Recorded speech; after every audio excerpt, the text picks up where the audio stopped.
Hi friends, అందరికీ నమస్కారం. అంజలి కథలకి స్వాగతం. ఈరోజు జానపద కథ పేరు భువన మోహిని. రాజశేఖరుడు అనే రాజకుమారుడు తన మిత్రుడు మంత్రిపుత్రుడు అయిన గుణశేఖరుడితో కలిసి దేశాటనం చేస్తూ ఎన్నో ఊళ్ళు తిరిగాడు. అతడు తన రాజధాని అయిన మకరధ్వజపురం విడిచిపెట్టి దాదాపు సంవత్సరం గడిచింది. అయినా అతడు ఇంకా కొత్త ప్రదేశాలను చూడాలన్న అభిలాషతో, కొత్త కొత్త విశేషాలను తెలుసుకోవాలన్న సంకల్పంతో ఇంకా తన దేశయాత్రను కొనసాగిస్తూనే ఉన్నాడు.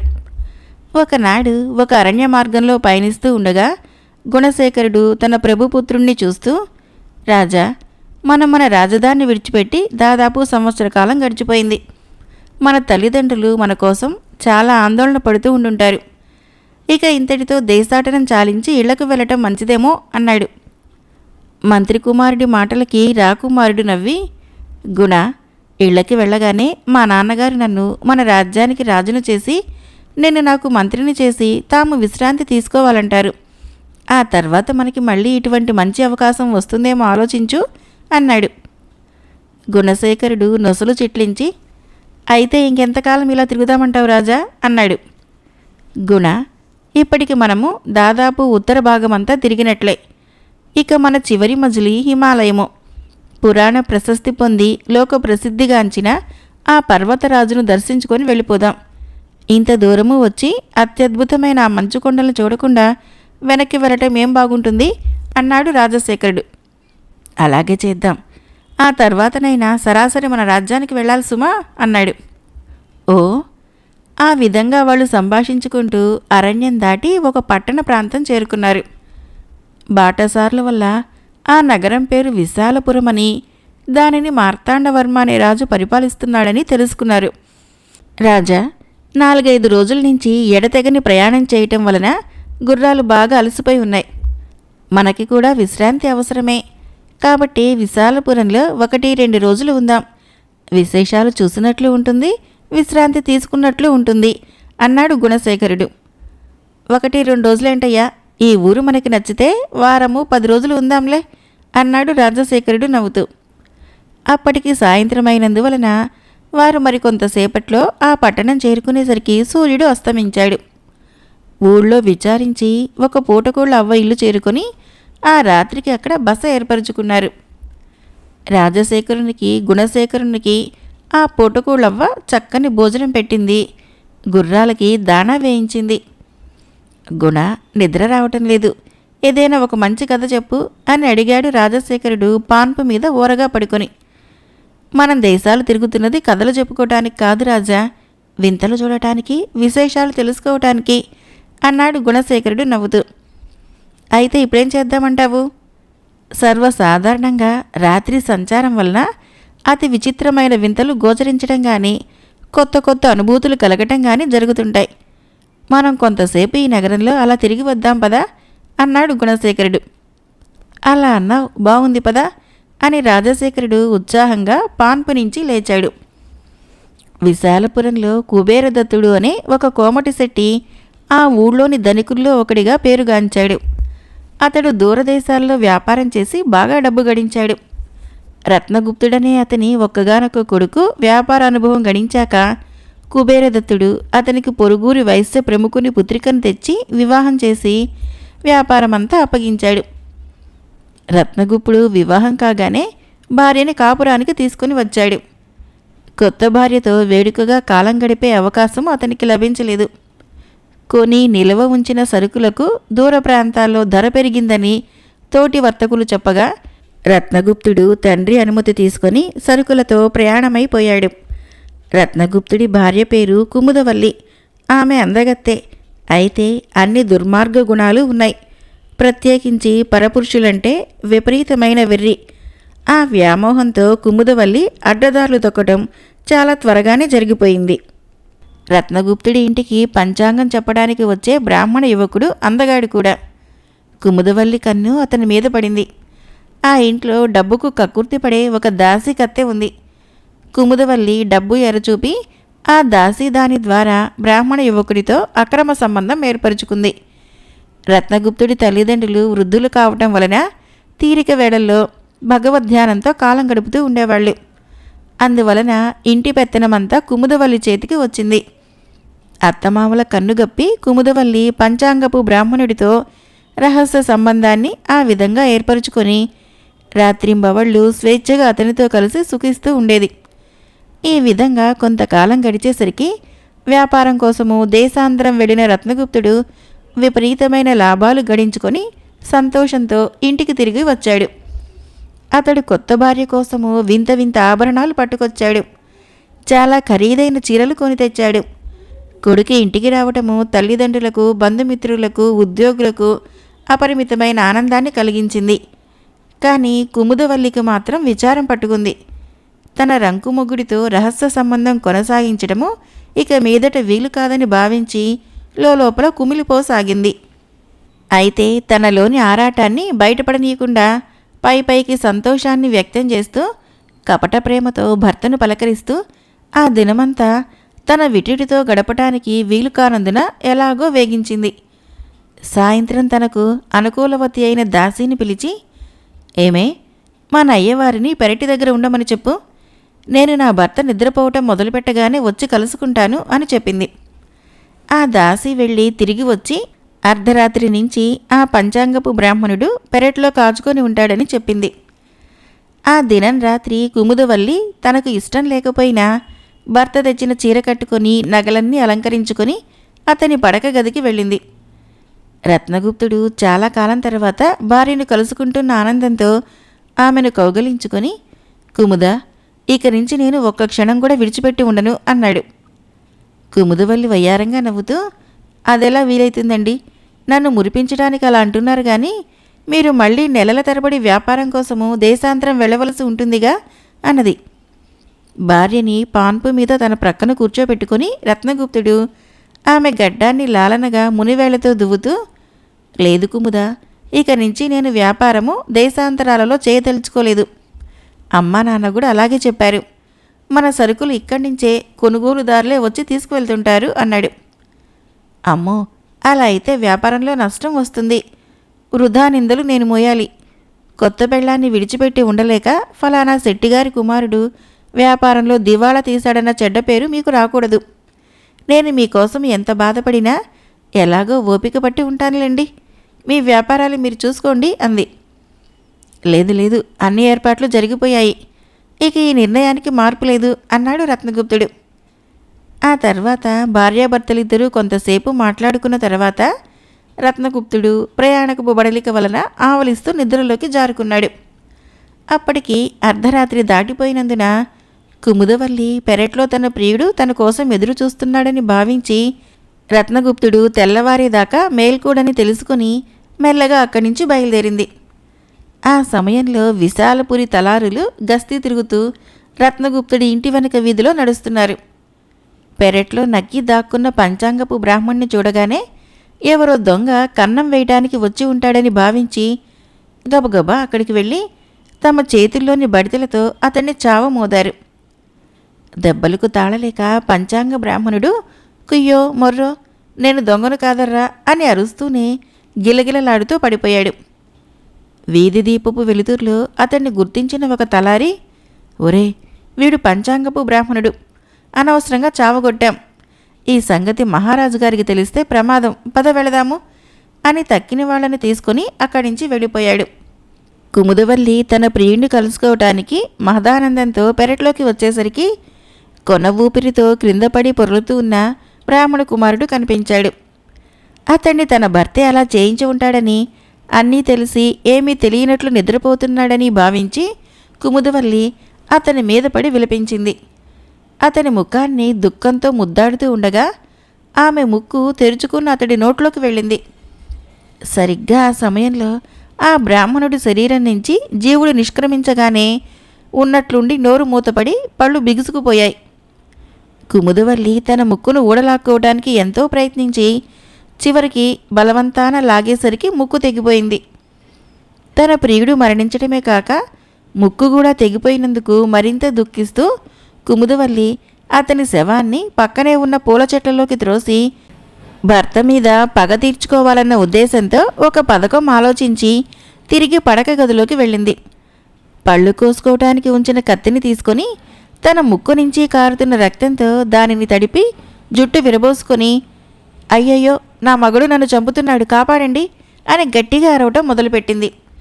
ఆ అరుపులకి మొట్టమొదట మేల్కొన్నది రత్నగుప్తుడే.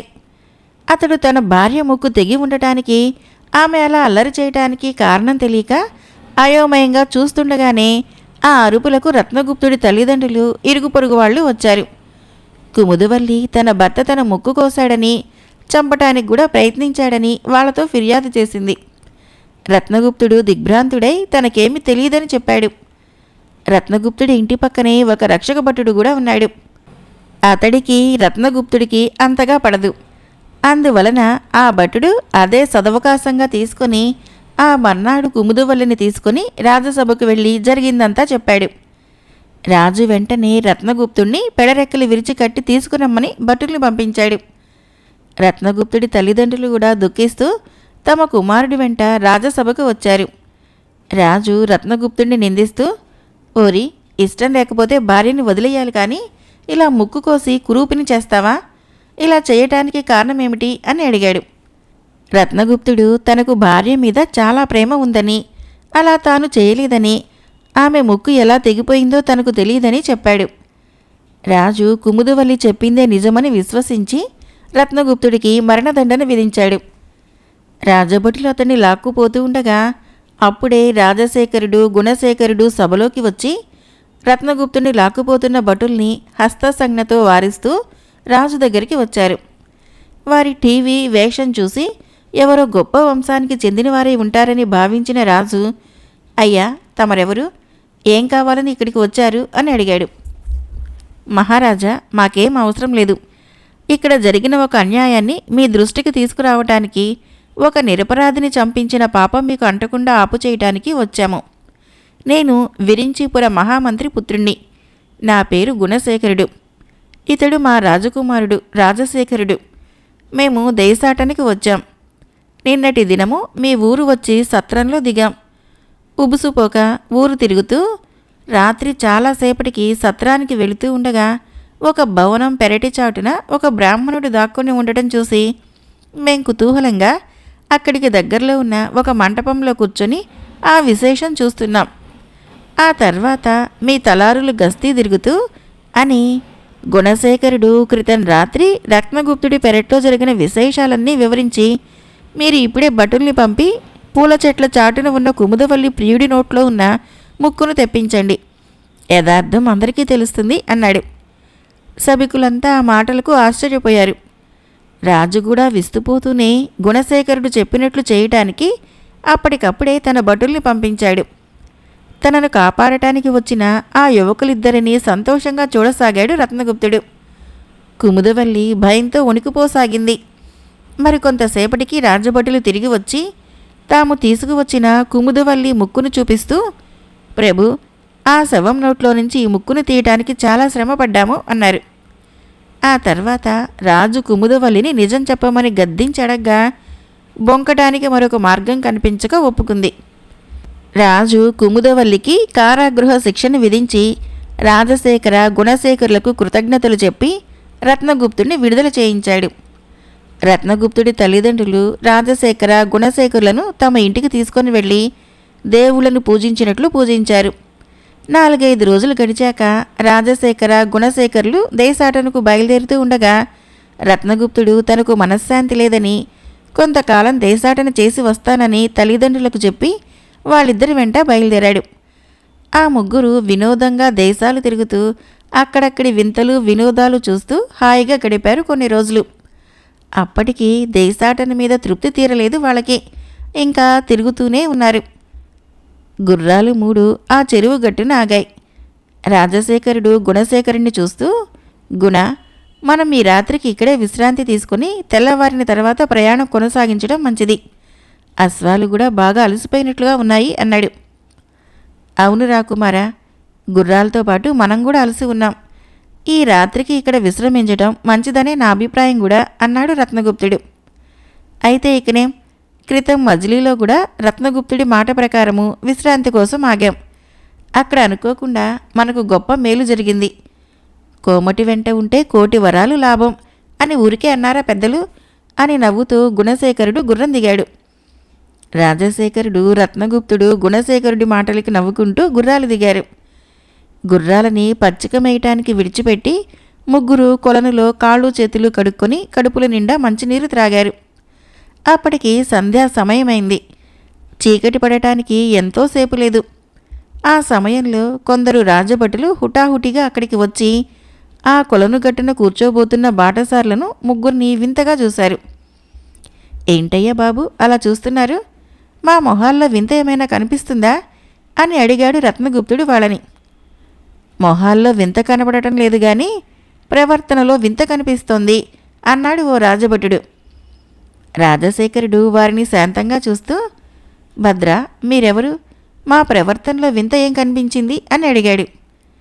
అతని ఆకార తేజో విలాసాలని రూపురేఖల్ని బట్టి అతడు గొప్ప వంశానికి చెందినవాడై ఉంటాడని భావిస్తూ ఆ రాజభటుల్లో ఒక వ్యక్తి, అయ్యా, అదిగో ఆ కనిపిస్తున్న ఉద్యానవనంలో మా రాకుమారి విహారం చేస్తోంది.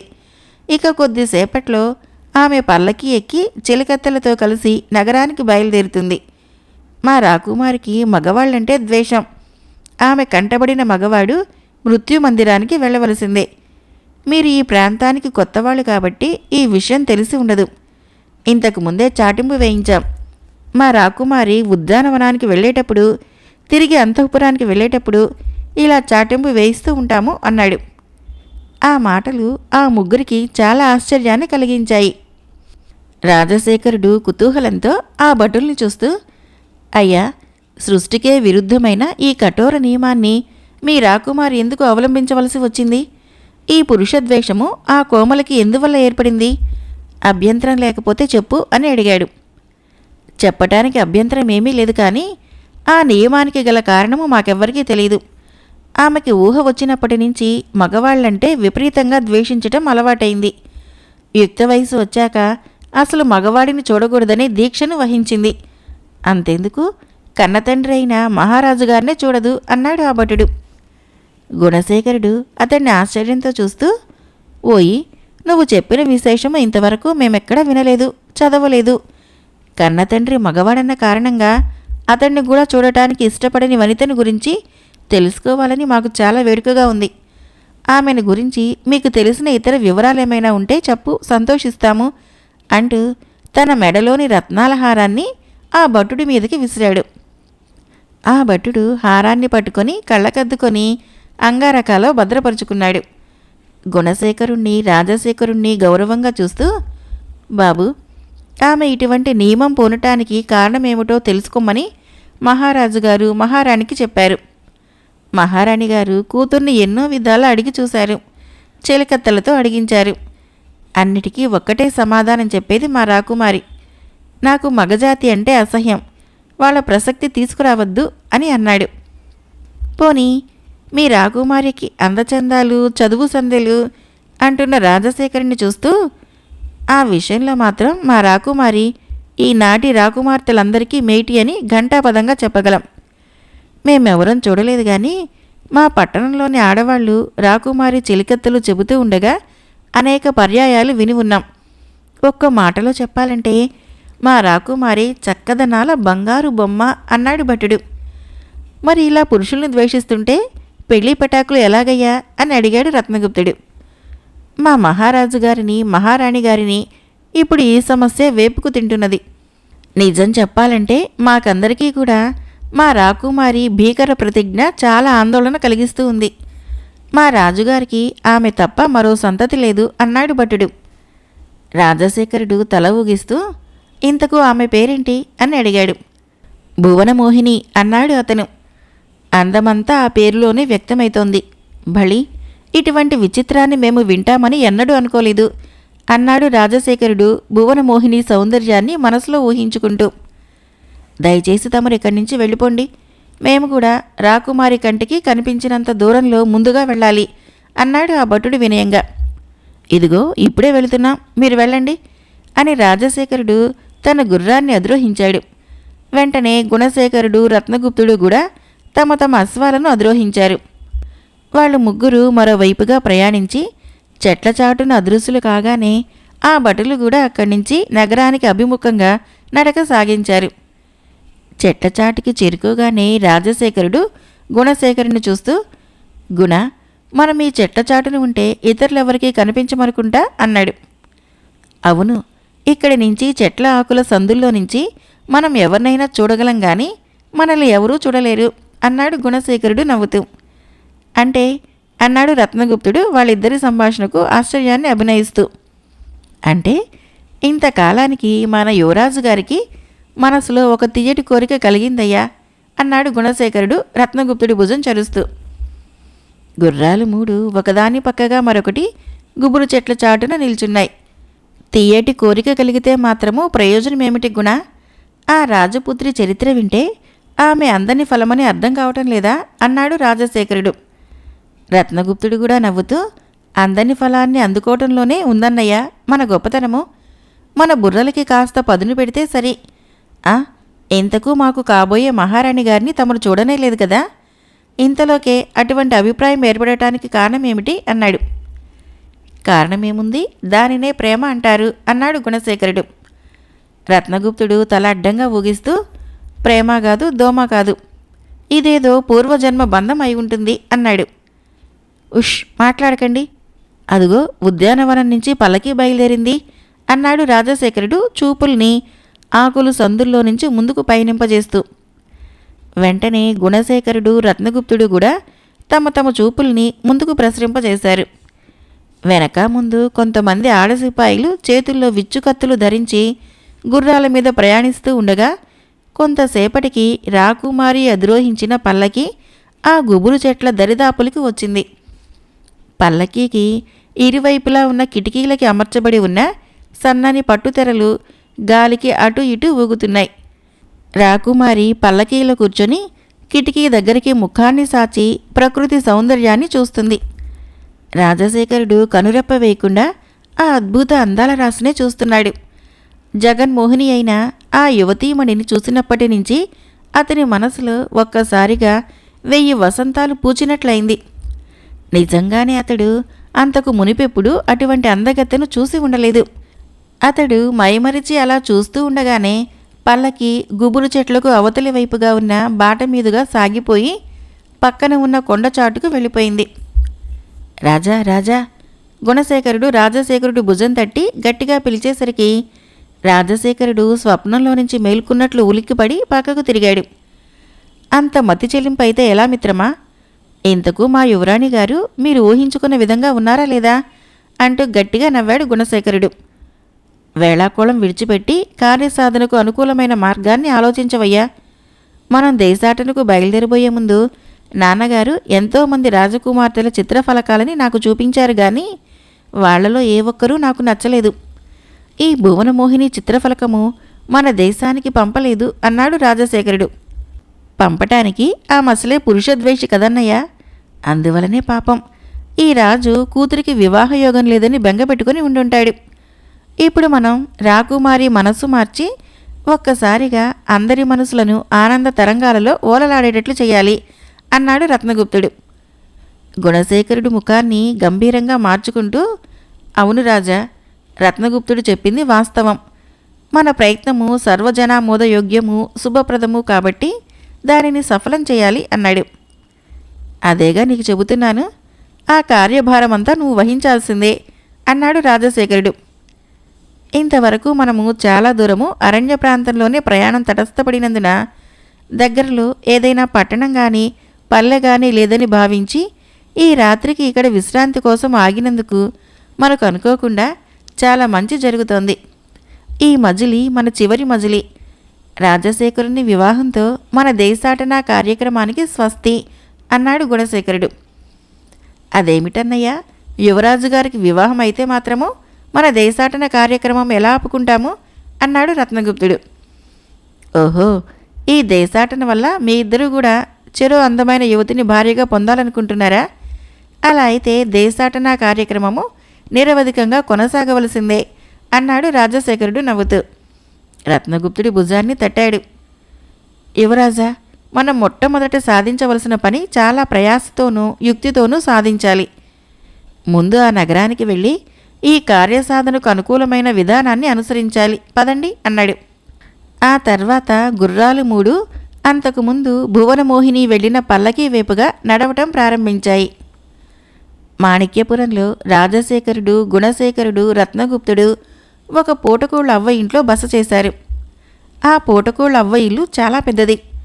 గొప్ప గొప్ప వర్తకులు, ధనికులైన బాటసారులు, పరదేశాల నుంచి రాజకీయ, వాణిజ్య వ్యవహారాల కోసం వచ్చే ఉద్యోగస్తులు మొదలైన వారంతా ఆ భవనంలోనే బస చేసేవారు. ఆ అవ్వ చాలా మర్యాదస్తురాలని, వచ్చిన అతిథులను చాలా ఆప్యాయంగా చూస్తుందని, భక్తి వినయాలు గల సేవకురాండ్రను పెట్టుకుని ఆ పూటకుల వసతి గృహాన్ని నడుపుతూ ఉందని తెలుసుకున్న గుణశేఖరుడు తమకు అదే అన్ని విధాల అనుకూలమైన నివాస స్థలమని భావించి అక్కడ విడిది చేశాడు. అవ్వ ఆ ముగ్గురు చాలా గొప్ప వంశాలకు చెందినవారని చూడగానే పసికట్టింది. మేడ మీద అన్ని వసతులు కలిగిన వాటాని పూర్తిగా వాళ్ళకిచ్చేసింది. రత్నగుప్తుడు కొన్ని బంగారు నాణాలు అవ్వకి ఇచ్చి, అవ్వ, మేము ఊరు చూడటానికి వచ్చాం, ప్రస్తుతానికి ఉంచుకో, వెళ్ళేటప్పుడు మళ్ళీ ఇస్తాము అన్నాడు. అవ్వ ఆ బంగారు నాణాలను సంతోషంతో మూటగట్టుకుంటూ, మీరు సంవత్సరం దాకా ఇక్కడ ఉండటానికి సరిపడా ధనం ఇచ్చారు బాబు, ఏం కావాల్సినా చెప్పి చేయించుకోండి అని వెళ్ళిపోయింది. షడ్రసోపేతమైన భోజనాలు చేస్తూ హాయిగా విశ్రాంతి తీసుకుంటూ వేడుకగా మాట్లాడుకుంటూ అప్పుడప్పుడు వ్యాహ్యాళికి వెళుతూ రాజశేఖరుడు, రత్నగుప్తుడు మటుకు చీకు చింత లేకుండా ఉన్నారు. గాని గుణశేఖరుడు మాత్రము రాత్రింబవళ్ళు తను నెరవేర్చదలుచుకున్న కార్యాన్ని గురించి ఆలోచిస్తూ ఉండేవాడు. భువనమోహినిలో మార్పు తీసుకొని వచ్చి ఆమెతో రాజశేఖరుడి వివాహం జరిపించడము అంత సులభమైన పనిగా తోచటం లేదు అతనికి. ఒకవేళ ఎంతో శ్రమపడి ఆమెలో మార్పు తీసుకుని వచ్చినా రాజశేఖరుడినే వివాహం ఆడుతుందన్న నిర్ధారణ ఏమిటి? అదంతా గజిబిజి వ్యవహారంగా తోచినా అతడు విసుగు లేకుండా ఒక్కొక్క విషయాన్ని 10-20 సార్లు ఆలోచిస్తూ అంతకుముందు తాను విన్న విశేషాలకు సమన్వయం చేసుకుంటూ రెండూ ఒకేసారి జరగాలన్న ఆలోచనతో తన మేధస్సును విపరీతంగా శ్రమింపచేశాడు. భువనమోహిని మనస్సును పురుషుని మీదకు మళ్లించటము, దానిని రాజశేఖరుడిపై ప్రేమగా మార్పు చేయించి ఆ ఇద్దరినీ వివాహం జరిపించటము అన్న అంశాన్ని గురించి గుణశేఖరుడు 3 రాత్రుళ్ళు 3 పగళ్ళు ఆలోచించాడు. కానీ అతని మనసుకు ఇదమిద్దమన్న ఉపాయం స్ఫురించలేదు. రాజశేఖరుడు, రత్నగుప్తుడు గుణశేఖరుడి ఏకాగ్రతకు అంతరాయం కలిగించకుండా ఉండిపోయారు. 4వ నాటి తెల్లవారుజామున గుణశేఖరుడికి మేధస్సులో ఒక ఉపాయం స్ఫురించింది. 1కి 10 సార్లు దాని గురించి తనలో తానే తర్జన భర్జనలు చేసుకుని ఒక సమగ్ర పథకాన్ని ఎన్నుకున్నాడు. వెంటనే తన పక్కన ఉన్న పాన్పుల మీద పడుకొని నిశ్చింతగా నిద్రిస్తున్న రాజశేఖరుడిని, రత్నగుప్తుడిని లేపాడు. ఏమైంది గుణ, ఇంత చీకట్లో నిద్ర లేపావేంటి? తెల్లవారటానికి ఇంకా చాలా సమయం ఉందిగా అని అడిగాడు రాజశేఖరుడు ఆవలిస్తూనే. రత్నగుప్తుడు తువ్వాలుతో నిద్రముఖాన్ని తుడుచుకొని గుణశేఖరుని చూస్తూ ఉండిపోయాడు. తెల్లవారటానికి సమయం చాలా ఉంది గాని మన కార్యసాధనకు చేయవలసిన ప్రయత్నానికి సమయం వచ్చింది రాజా. నేను ఓ పథకం వేశాను. అయితే ఇందులో నువ్వు చాలా జాగ్రత్తతో, నేర్పుతో వ్యవహరించాలి అన్నాడు గుణశేఖరుడు. చచ్చాం, నేను జాగ్రత్తతో, నేర్పుతో వ్యవహరించగలిగిన గడ్డు సమస్యకు 3 రోజులు ఆలోచించావేంటయ్యా? ఇంత తీవ్రంగా ఆలోచిస్తుంటే నువ్వేదో సులభమైన పద్ధతిలో ఈ కార్యాన్ని సాధిస్తావనుకున్నాను అన్నాడు రాజశేఖరుడు నవ్వుతూ. సులభమైన ఏ పద్ధతిలో కూడా ఈ కార్యం సానుకూలం కాదు, శ్రమ పడాలి. అందులోనూ నువ్వు క్షణక్షణము జాగ్రత్తతో మసులుకోవాలి. ఈ పథకము ఈ విధంగా రూపొందినందువలనే నువ్వు ప్రధాన పాత్ర వహించవలసి వస్తోంది. ఈ పథకం తప్ప ఇంకో విధంగా ఏ పథకము ఈ కార్యాన్ని సాధించలేదు అన్నాడు గుణశేఖరుడు. సరే, ఆ పథకం గురించి తర్వాత చెబుదువు గాని ముందు నేను వహించవలసిన ప్రధాన పాత్ర ఏమిటో చెప్పు అన్నాడు రాజశేఖరుడు. స్త్రీ పాత్ర అన్నాడు గుణశేఖరుడు. స్త్రీ పాత్ర? గుణ, తెల్లవారుజామున ఏదైనా కలగన్నావా ఏంటి? లేక అదే పనిగా ఆలోచించి మెదడు చెడగొట్టుకున్నావా అన్నాడు రాజశేఖరుడు. రత్నగుప్తుడు మాత్రము గుణశేఖరుడు ఏదో బ్రహ్మాండమైన పథకం ఆలోచించినందువలనే అలా మాట్లాడుతున్నాడని గ్రహించినందువలన ఏమీ మాట్లాడకుండా మౌనంగా ఉండిపోయాడు. గుణశేఖరుడు పాన్పు నుంచి క్రిందకు దిగాడు. అటు ఇటు పచార్లు చేస్తూ అతడు రాజశేఖరుడికి ఇలా చెప్పడం ప్రారంభించాడు. భువనమోహిని రాజకుమారి ఊహ వచ్చింది మొదలుకొని పురుషుల మీద ద్వేషం ఏర్పడి వయసు వచ్చాక అది అసహ్యంగా కూడా ప్రబలిపోయిందనటానికి కారణము కేవలము ఆమె నోటి నుంచి తెలుసుకోవాలే గాని మరో విధంగా సాధ్యం కాదు. ఆ కారణం తెలుసుకున్న తర్వాత గాని మనము 2 అడుగు వేయలేం. అది తెలుసుకోవాలంటే నువ్వు స్త్రీగా ఆమె దగ్గర కొన్ని దినాలు ఉండక తప్పదు అన్నాడు. ఆ మాటలకు రాజశేఖరుడు ఉలిక్కిపడి, గుణ, ఇది జరిగే పని అనుకుంటున్నావా అన్నాడు. ఏం, ఎందుకు జరగదు? స్త్రీ వేషం వేసుకుంటాను, కానీ ఆమె దగ్గర కొన్ని దినాలు ఉండటం ఎలా సాధ్యమవుతుందయ్యా అన్నాడు రాజశేఖరుడు. ఆ ఏర్పాటు నేను చేస్తాను. మరి 3 రోజుల నుంచి నేను ఆలోచించిందేమిటంటావు అన్నాడు గుణశేఖరుడు. పోనీ ఏదో ఒక విధంగా అక్కడ ఉండే ఏర్పాటు జరుగుతుందనుకో. అంత మాత్రంతో నేను స్త్రీలా మసులుకుంటూ భువనమోహిని దగ్గర ఉండటం ఎలా సాధ్యమవుతుందో నువ్వే చెప్పు. ఒక మగవాడు ఆడవేషం వేసుకుని ఆడదాని దగ్గర ఆడదానిలా మసులుకోవటంలో ఎన్ని ప్రమాదాలున్నాయో ఆలోచించావా అన్నాడు రాజశేఖరుడు. అన్నీ ఆలోచించాను.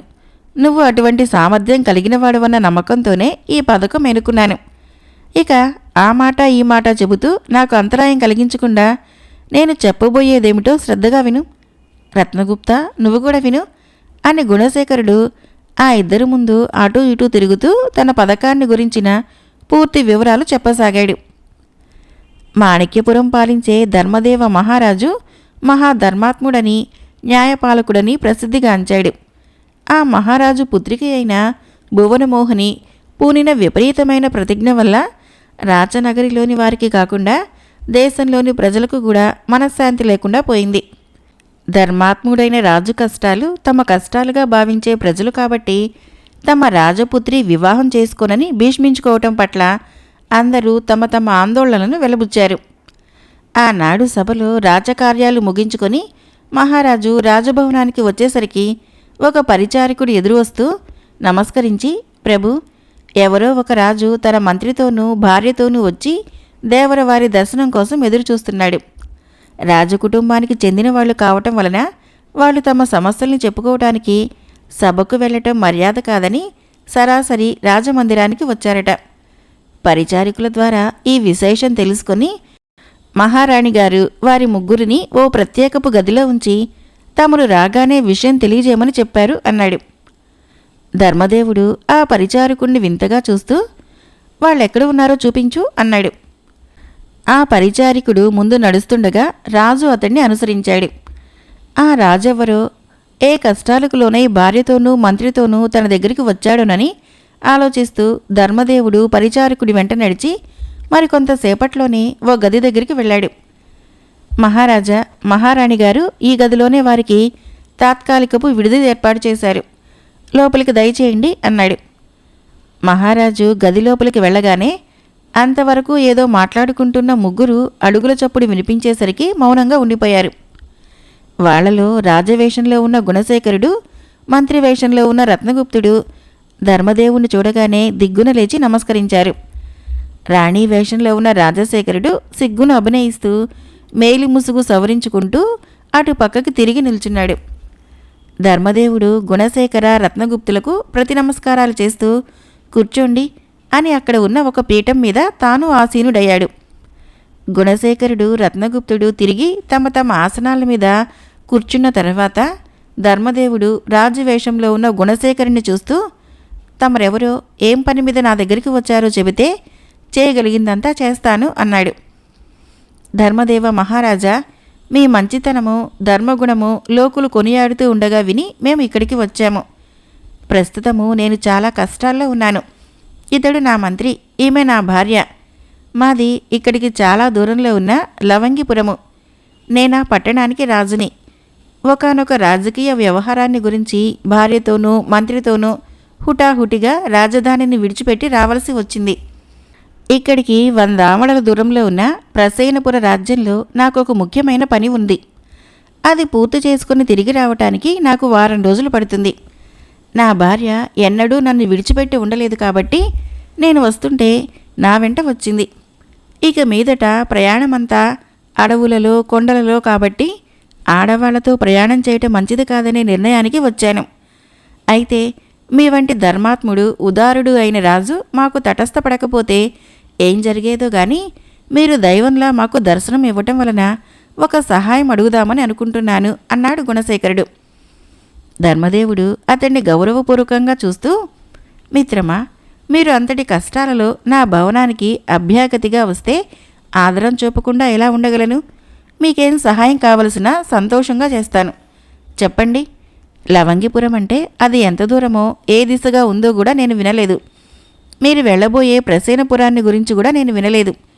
అంత దూరం నుంచి ఇంత దూరానికి ప్రయాణమై వెళ్తున్నారంటే ఏదో ప్రబలమైన కారణం ఉండి ఉంటుందనే అనుకుంటున్నాను.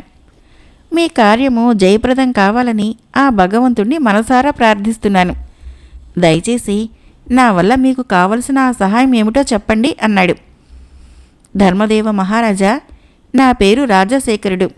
మేమొక కార్యార్థులమై బయలుదేరాం. మేము వచ్చేంత వరకు నా భార్యను మీ అంతఃపురంలో ఉంచుకోవలసిందిగా ప్రార్థన అన్నాడు. ధర్మదేవ మహారాజు అందుకు అంగీకరిస్తూ, మిత్రమా, మీరు నా మీద అంతటి గౌరవభావంతో విశ్వాసంతో వచ్చి కోరిన ఈ కోరికను కాదనగలనా? మీరు కోరినట్లు మీ భార్య నా పుత్రికలా నా భవనంలో సురక్షితంగా ఉంటుంది. మా భువనమోహిని అంతఃపురంలో ఉంచుతాను. ఆమె ఈ సౌభాగ్యవతిని ప్రాణప్రదంగా చూసుకోగలదు అన్నాడు.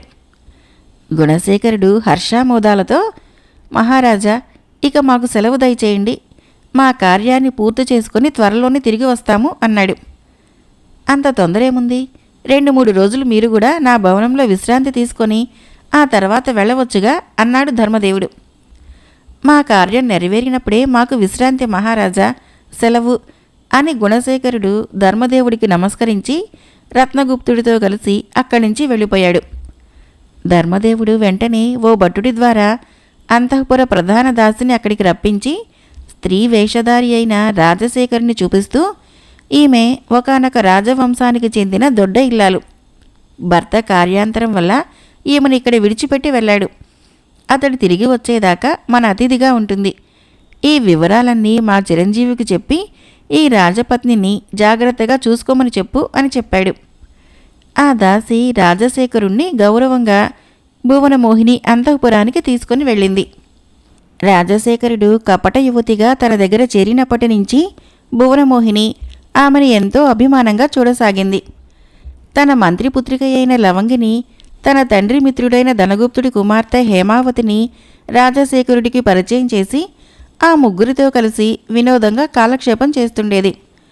ఉచ్చారణలో గొంతుకను స్త్రీ గొంతుకలా అనుకరిస్తూ రాజశేఖరుడు ఎంతో జాగ్రత్తగా మాట్లాడుతుండేవాడు. అతడెంతో జాగ్రత్తగా ప్రవర్తిస్తున్నప్పటికీ మహామేధావి అయిన మంత్రి కుమార్తె అతడి నిజస్వరూపాన్ని పసిగట్టింది. ఆ విషయము వైశ్యపుత్రికి అయిన హేమావతికి మాత్రం చెప్పి ఒకనాడు భువనమోహిని తన తల్లితో మాట్లాడటానికి ఆమె భవనానికి వెళ్ళినప్పుడు హేమావతితో కలిసి లవంగి రాజశేఖరుడి దగ్గరికి వచ్చింది. రాజశేఖరుడు వారిద్దరినీ చూసి చిరునవ్వుతో, మీరిద్దరే వచ్చారేంటి, రాకుమారి ఏది అని అడిగాడు. అప్పుడు లవంగి అతన్ని గంభీరంగా చూస్తూ, ఓయి, నీ ఆడంగి చేష్టలు కట్టిపెట్టి మాతో నిజం చెప్పు. నువ్వెవరివి? ఏ కారణం వల్ల ఇలా ఆడవేషం వేసుకుని కపట ప్రవర్తనతో మా రాకుమారి దగ్గర మసులుకుంటున్నావు అని అడిగింది. మంత్రి కుమార్తె చాలా తెలివితేటలు గల యువతి అని అంతకు ముందే విని ఉన్నందున రాజశేఖరుడు ఆమె తనను నలుగురిలో బట్టబయలు చేయకుండా ప్రత్యేకంగా అడిగినందుకు ఒక విధంగా సంతోషిస్తూ, సోదరి, నువ్వు ఊహించినట్లుగా నేను స్త్రీ వేషధారినైన ఒకానొక రాజపుత్రుణ్ణి. మీ రాజకుమారి అయిన భువనమోహిని పైన మనసు పడి ఆ సౌభాగ్యవతిని వివాహం చేసుకోవాలని పట్టుబట్టగా నా ప్రియమిత్రుడు మా మంత్రి కుమారుడు అయిన గుణశేఖరుడి పథకం ప్రకారము ఇలా ఇక్కడికి చేరాను. ఈ ఊరిలోనే గుణశేఖరుడు రత్నగుప్తుడనే మరో మిత్రుడితో కలిసి ఉంటున్నాడు. మీరిద్దరూ నా చెల్లెళ్ళ వంటి వారు. దయచేసి మీరు కూడా మా పథకంలో పాలు పంచుకొని మా ప్రేమ వ్యవహారాన్ని జయప్రదం చేయండి అని చెప్పాడు. ఆ మాటలు వినగానే మంత్రిపుత్రి వైశ్యపుత్రి ఆలోచనలో పడ్డారు. ఏ రూపంగానైనా తమ మిత్రురాలు తన దీక్షను విడిచిపెట్టి వివాహానికి సుముఖురాలైతే మహారాజా దంపతులు, ఈ దేశ ప్రజలు, తమ బోటి స్నేహితురాండ్రు ఎంతగానో సంతోషిస్తారు. పైగా ఈ రాకుమారుడు సాహసి, తెలివైన వాడులా కనిపిస్తున్నాడు. తమ రాకుమారికి అన్ని విధాలా తగినవాడు. ఆ విధంగా ఆలోచించిన తర్వాత లవంగి రాజశేఖరుణ్ణి చూస్తూ మీ పేరు అని అడిగింది. రాజశేఖరుడు, మీ మీద గౌరవము విశ్వాసము ఏర్పడుతుంది. మీరు పట్టిన పట్టు విడవకుండా ఎన్ని ఆటంకాలు ఏర్పడినా చివరిదాకా కార్యసాధనకు నిలుస్తారా? తప్పకుండా చెల్లి. నేను మా మంత్రి కుమారుడు దేశాటనకు బయలుదేరి ఇప్పటికి ఎన్నో ఊళ్ళు తిరిగాం.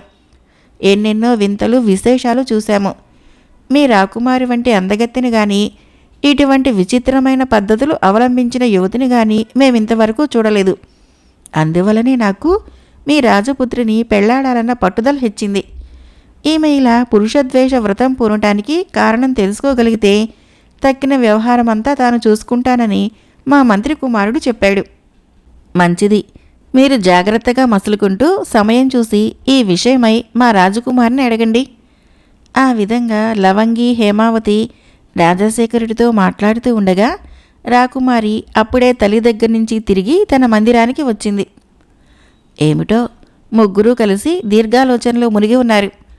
కొంపదీసి నా మీద కుట్ర పనటం లేదు కదా అంది రాకుమారి ముత్యాల సరాల్లా ఉన్న పలు వరుస తెల్లగా మెరిసేటట్లు నవ్వుతూ. మేమేం కుట్ర పన్నగలం తల్లి, మగవాళ్ల కుట్రలను గురించి ముచ్చడించుకుంటూ ఉండగా మీరు వచ్చారు అంది హేమావతి చిరునవ్వుతో. మనకు అతిథిగా వచ్చిన ఈ రాజపత్ని గొప్ప పతివ్రత. ఆమె ఎదుట మగవాళ్ళను గురించి చులకనగా మాట్లాడితే ఆ మగవాళ్లలో తన భర్త కూడా ఉన్నాడుగా మరి అంది భువనమోహిని. ఉన్నాడు. మగవాడు కాబట్టే కట్టుకున్న పెళ్ళాన్ని ఎక్కడ పడితే అక్కడ విడిచిపెట్టి దేశాలు పట్టి తిరుగుతున్నాడు.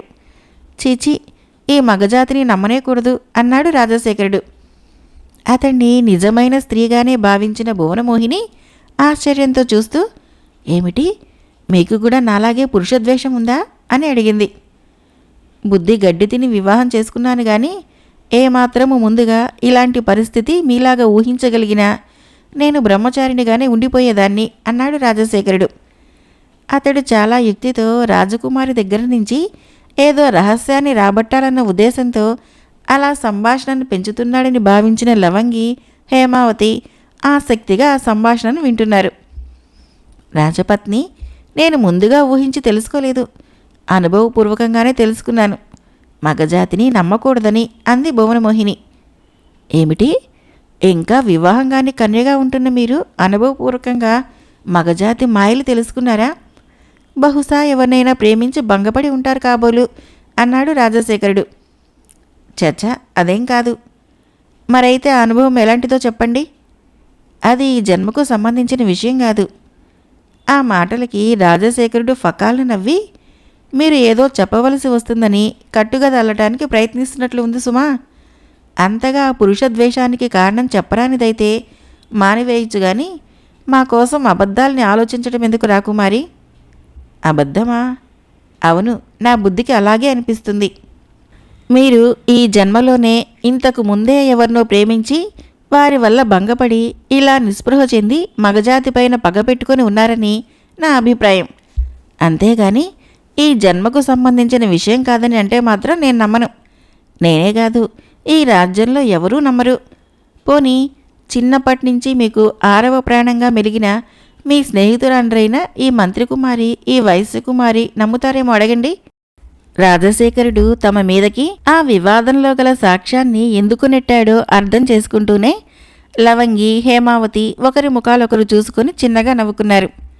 లవంగి, మీకు కూడా వీరిలాగే నా మాటల మీద నమ్మకం లేదా అని అడిగింది భువనమోహిని లవంగిని హేమావతిని చూస్తూ. యువరాణి, నాకు పూర్వజన్మల మీద వాటి జ్ఞాపకాల మీద నమ్మకం లేదు అంది లవంగి. అవురా అని ముక్కు మీద వేలేసుకుని భువనమోహిని హేమావతిని చూస్తూ, హేమా, నువ్వు కూడా అంతేనా అంది. అంతేనమ్మా, మీరు మగవారిని ద్వేషించటానికి కారణము ఈ జన్మలోనే ఎవరినో ప్రేమించి అంటూ ఉండగా రాకుమారి హేమావతి నెత్తి మీద చిన్న మొట్టికాయ వేసి, నీ మొహం, ముగ్గురు కూడబలుక్కున్నట్లు ఎంత చక్కగా మాట్లాడారే. అయితే మీకెవరికి పూర్వజన్మల మీద వాటి జ్ఞాపకాల మీద ప్రభావాల మీద నమ్మకాలు లేవన్నమాట అని చిన్నగా నిట్టూర్చింది. పోనీ మీకు సంక్రమించిన ఆ పూర్వజన్మ విశేషమేమిటో, ఎందువల్ల మగజాతి మీద ఇలా విరోధం పూనారో అదైనా చెప్పండి, నమ్ముతాము అన్నాడు రాజశేఖరుడు. అవును యువరాణి, ఆ కారణం తెలుసుకోవాలని చాలా కుతూహలంగా ఉంది మాకు కూడా. దయచేసి వివరంగా చెప్పండమ్మా అంది లవంగి ఆసక్తిగా రాకుమారిని చూస్తూ. అవును, ఆ వృత్తాంతం పూర్తిగా చెబితేనే మేము నిక్షేపంగా నమ్ముతాము అంది హేమావతి కూడా. లవంగి, ఇంతవరకు నేను నా తల్లిదండ్రులకు కూడా చెప్పని రహస్యాన్ని ఇప్పుడు మీకు చెప్పక తప్పటం లేదు. వినండి. విన్న తర్వాత గత జన్మలో నాకు జరిగిన అన్యాయాన్ని అర్థం చేసుకుని మీరు కూడా నాలాగే కన్యలుగా ఉండి మీ జీవితాలను చరితార్థం చేసుకోండి అని భువనమోహిని ఇలా చెప్పడం ప్రారంభించింది. పూర్వము పంపా సరస్సు ఒడ్డున బ్రహ్మాండమైన ఓ మర్రి చెట్టు ఉండేది. ఆ చెట్టును నివాసం చేసుకుని దాని కొమ్మల నిండా గూళ్ళు కట్టుకొని ఎన్నో రకాల పక్షి జాతులు నివసిస్తూ ఉండేవి. ఆ మర్రి చెట్టు కొమ్మ మీదనే గూడు కట్టుకొని ఒక మగచిలుక, గోరువంక అన్యోన్యంగా కాపురం చేస్తుండేవి. గోరువంక ఎల్లవేళలా తన భర్తనే నమ్ముకొని పరాయి చిలుకల వైపు కన్నెత్తి కూడా చూడకుండా ఉండేది. మగచిలుక మాత్రము అందుబాటులో ఉన్న గోరువంకల వెంట విచ్చలవిడిగా తిరుగుతూ ఉండేది. అయినా గోరువంక బాధపడలేదు. ఇలా ఉండగా కొంతకాలానికి గోరువంక గుడ్లు పెట్టి 4 చిన్ని చిన్ని చిలకలను పొదిగింది. ఆ చిన్నారి చిలకల మీదే పంచప్రాణాలు పెట్టుకొని గోరువంక తన మగనిలో మార్పు వచ్చి తనను, తన సంతానాన్ని ప్రేమతో చూస్తాడేమోనన్న ఆశతో కాలం గడుపుతూ ఉండేది. కానీ మగచిలుక ధోరణి ఎంతమాత్రమూ మారలేదు. గోరువంకకి అది దుఃఖంగా పరిణమించి క్రమక్రమంగా మనోవ్యాధిగా మారింది. తల్లి నీరసించి ఆహారం సంపాదించలేకపోవడంతో చిన్ని చిలుకలు కూడా ఆకలితో తల్లడిల్లుతూ దీనంగా అరుస్తూ ఉండేవి. అప్పుడు కూడా మగచిలుక తన బాధ్యతను గుర్తించి భార్యాబిడ్డలకు ఆహారం తెచ్చి పెట్టాలన్న ధ్యాసే లేకుండా ఇతర గోరువంకతో కలిసి తిరుగుతూ ఉండేది. ఆ సమయంలో ఒకరోజు ముమ్మరంగా వర్షం ప్రారంభమైంది. దానికి తోడు గాలి కూడా ప్రచండంగా వీచసాగింది. అలా ఏకదాటిగా పట్టు విడవకుండా రాత్రింబవుళ్ళు కురవసాగింది. పంపానదిలో నీటి ఒత్తిడి క్రమంగా హెచ్చింది. పాత నీటికి కొత్త నీరు తోడు కావటంతో నదికి 2 వైపులా గట్లు ఎగదన్ని ప్రవాహం ఉధృతం కాసాగింది. ఆ ప్రవాహ దాటికి గట్టు మీద చెట్లు కూకటి వేళ్లతో పెళ్లగించబడి నీళ్లలో కొట్టుకుపోసాగాయి. నీరు పక్షిజాతులు ఉంటున్న మర్రి చెట్టు మొదలను ఆక్రమించాయి. ఎంత ఊడలు దిగిన మహావృక్షమైనా క్రిందకి నీళ్లు బాగా చొచ్చుకుపోయి మట్టిని పూర్తిగా తడిపేసినందున ఆ మర్రి చెట్టు కూడా తన అస్తిత్వాన్ని కోల్పోతూ ఏ క్షణానో నీటిపాలయ్యే లక్షణాలు గోచరించాయి. వెంటనే ఆ వృక్షం మీద పక్షులన్నీ తమ తమ పిల్లాజల్లలని రెక్కల చాటును దాచుకొని అక్కడి నుంచి పారిపోవటానికి ప్రయత్నాలు ప్రారంభించాయి. గోరింక తన పక్కనే నిల్చొని ఉన్న చిలుకను చూస్తూ, స్వామి, ప్రవాహము అంతకంతకు ఎక్కువయ్యేటట్లుంది. అందరూ ఇక్కడి నుంచి సురక్షితమైన చోటికి బయలుదేరుతున్నారు. నీరసం వలన నా రెక్కలు కదలటం లేదు. పసిగుడ్డులను మోయటం అలా ఉంచి నేను పైకి ఎగరగలనో లేనో తెలియకుండా ఉన్నది. ముందు మీరు మన బిడ్డల్ని ఎక్కడైనా సురక్షిత స్థానం చేర్పించండి. ప్రాణాలు ఉంటే నేను ఎలాగైనా వచ్చి మిమ్మల్ని కలుసుకుంటాను. నేను మీ భార్యనైనందుకు, ఈ చిన్నారులు మీ బిడ్డలైనందుకు మాకి ఒక్క సహాయం చేయండి అని దీనాతి దీనంగా ప్రార్థించింది. కానీ మగచిలక గోరింక చెబుతున్న మాటలకు ప్రత్యుత్తరం ఇవ్వకుండా ఎటో చూస్తూ ఉండి అప్పుడే ఓ గోరింక గూటి నుంచి పారిపోతూ ఉండగా దాని వెంటబడి వెళ్ళిపోయింది. అటువంటి ఆపత్తులో కూడా భార్యాపిల్లల్ని గురించి ఆలోచించకుండా తన మానానతను ఓ గోరువంక వెంబడిబడి వెళ్ళిపోతూ ఉన్న మగచిలకు బుద్ధికి అసహించుకుంటూనే గోరింక కళ్ళ వెంబడి బాష్పాలు రాలుతూ ఉండగా చిన్నారి చిలుకల వైపు చూసింది. ఆకలి బాధకు, చలికి, వర్షం దాటికి విలవిలలాడుతూ ఆ చిలుకలు తల్లి రెక్కల చాటుకు ఒదిగి ఒదిగి చేరుకుంటున్నాయి. కన్నీళ్లతో ఆ పిల్లలని చూస్తూ గోరువంక తన శక్తిని అంతా కూడా తీసుకుంది. మర్రి చెట్టు మీద పక్షులన్నీ అప్పటికే చాలా వరకు ఎక్కడెక్కడికో వెళ్ళిపోయాయి. ఏ క్షణాననో మర్రి చెట్టు ప్రవాహం దాటికి నేల కూలే క్షణాలు స్పష్టంగా కనిపిస్తున్నాయి. గోరువంక తన పిల్లల్ని తన కాళ్ళ మధ్యకు చేర్చుకొని చలికి గజగజలాడుతూనే రెక్కలను నెమ్మదిగా పురివిప్పుకొని ఆ మర్రి చెట్టు కొమ్మ మీది తన గూటి నుంచి కదిలింది. మర్రి చెట్టును విడిచిపెట్టి కొంత దూరం ప్రయాణించిందో లేదో ఆ గోరువంకకి కళ్ళు తిరగటం ప్రారంభించాయి. ఆ హడావిడిలో, అగమ్య గోచర పరిస్థితిలో తాను ఏ దిశగా ప్రయాణిస్తున్నది తెలియక ప్రవాహం వైపుగా వెళ్ళింది. క్రమంగా శరీరం బలహీనం కావటమో, రెక్కల్లో శక్తి క్షీణించటమో, కళ్ళు మసకలు కమ్మటమో ఒకదాని వెంట ఒకటి జరగటంతో గౌరవంక కాళ్ల పట్టు కూడా సడలిపోవటం వలన చిన్నారి చిలుకలు ఒకదాని వెనక ఒకటిగా నదిలో పడిపోయాయి. అప్పటికే పుట్టెడు దుఃఖంలో కుమిలిపోతున్న గోరువంక తన కళ్ల ముందు తన బిడ్డలు ప్రవాహంలో పడిపోవటంతో జీవితం మీద విరక్తి చెంది తాను కూడా ఆ ప్రవాహంలోకి దూకి మృతి చెందింది. భువనమోహిని అంతవరకే గోరువంక కథ చెప్పి లవంగిని, కపట స్త్రీ వేషధారి అయిన రాజశేఖరుణ్ణి, హేమావతిని చూస్తూ, విన్నారుగా, పూర్వజన్మలో ఆ గోరువంకను నేనే. నా సుకృతం వల్ల ఈ జన్మలో రాజపుత్రికనై జన్మించాను. కానీ నాకు పూర్వజన్మ స్మృతి ఉండటం వలన గత జన్మలో పడిన బాధలు జ్ఞప్తికి వచ్చి ఈ జన్మలో వివాహం చేసుకోకూడదని నిర్ణయం చేసుకున్నాను అని ముగించింది. రాజశేఖరుడు చిన్నగా తల ఊగిస్తూ, అంతవరకు బాగానే ఉంది. వివాహం చేసుకోకూడదని అనుకున్నంత మాత్రాన పురుషులందరినీ అంతగా ద్వేషించడం దేనికి? అసలు వాళ్ళను చూడకూడదనే ప్రతిజ్ఞ ఎందుకు అని అడిగాడు. రాజపత్ని, దానికి కూడా కారణం ఉంది. కంటికి నచ్చిన మగవాడు ఎప్పుడైనా తటస్థపడితే నా మనస్సు చెలించవచ్చునేమోనన్న ఆలోచన కలిగింది నాకు. అందువలనే నేను ఇటువంటి కఠోర నియమము అవలంబించవలసి వచ్చింది. నా కోరిక ప్రకారమే నా తల్లిదండ్రులు ఈ విషయంలో ఎక్కువ బలవంతం చేయకుండా ఉన్నారు అంది భువనమోహిని.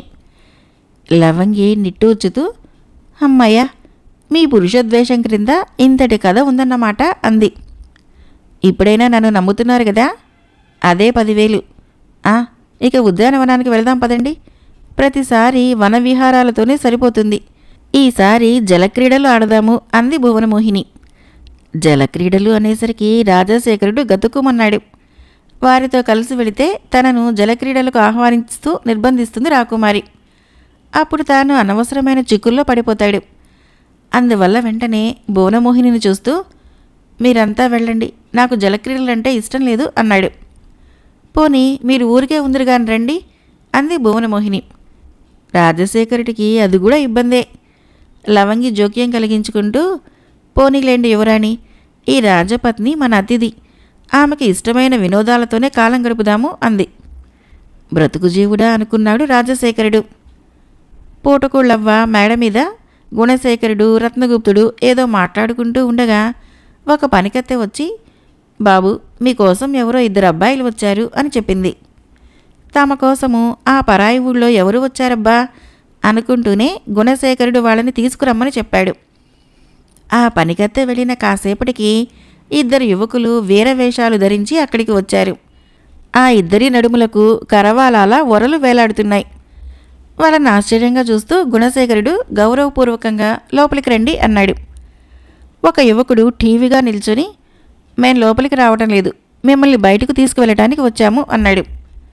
అంటే అన్నాడు రత్నగుప్తుడు అయోమయంగా ఆ యువకుల్ని చూస్తూ. రెండవ యువకుడు రత్నగుప్తుడిని కాస్త తీవ్రంగా చూస్తూ, అంటే మిమ్మల్ని మహారాజు గారి దగ్గరికి తీసుకువెళ్ళటానికి వచ్చాం, మర్యాదగా బయలుదేరితే సరే, లేకపోతే అన్నాడు. లేకపోతే బలవంతంగా లాక్కెళ్లాల్సి ఉంటుంది. అంతటి బలవంతులా మీరు? అవునో కాదో తేల్చుకోవాలని ఉందా? ఆ 2 అలా గొడవ పట్టం చూసి గుణశేఖరుడు రత్నగుప్తుడిని వారిస్తూ, రత్న, తొందరపడకు, నేను చూసుకుంటాను ఈ వ్యవహారం ఏమిటో అన్నాడు. ఎవరు చూసుకునేది ఏం లేదు. మీ 2 మా నగరంలోకి అక్రమంగా ప్రవేశించి మా రాజుగారిని వంచిన అపరాధులని రుజువైంది. రాజాజ్ఞ ప్రకారము మిమ్మల్ని బంధించి తీసుకువెళ్ళటానికి వచ్చాము అన్నాడు మొదటి యువకుడు హుందాగా. మీ రాజుగారిని ఎలా వంచామని రుజువైంది అన్నాడు గుణశేఖరుడు తొణక్కుండా బెణక్కుండా. అవన్నీ మా మహారాజుగారి ఎదుటే బయటపడతాయి. అయినా అడిగావు కాబట్టి ఈ ఒక్క ప్రశ్నకి బదులు చెప్తాను. ఒక యువకుడికి యువతి వేషం వేయించి మా రాజుగారి అంతఃపురంలో చేర్పించి మీ మారువేషాలు తీసేసి ఈ పూటకోళ్ళ ఇంట్లో బస చేస్తూ ఇంకా ఏదో కుట్ర పన్నటానికి ప్రయత్నిస్తున్న అపరాధులుగా మీరు మా ప్రభువుల దృష్టిలో పడ్డారు అన్నాడు ఆ యువకుడు. గుణశేఖరుడు తల ఊగిస్తూ పాన్పు నుంచి లేచి, ఇంతకు మీరెవరో చెప్పనే లేదు అన్నాడు.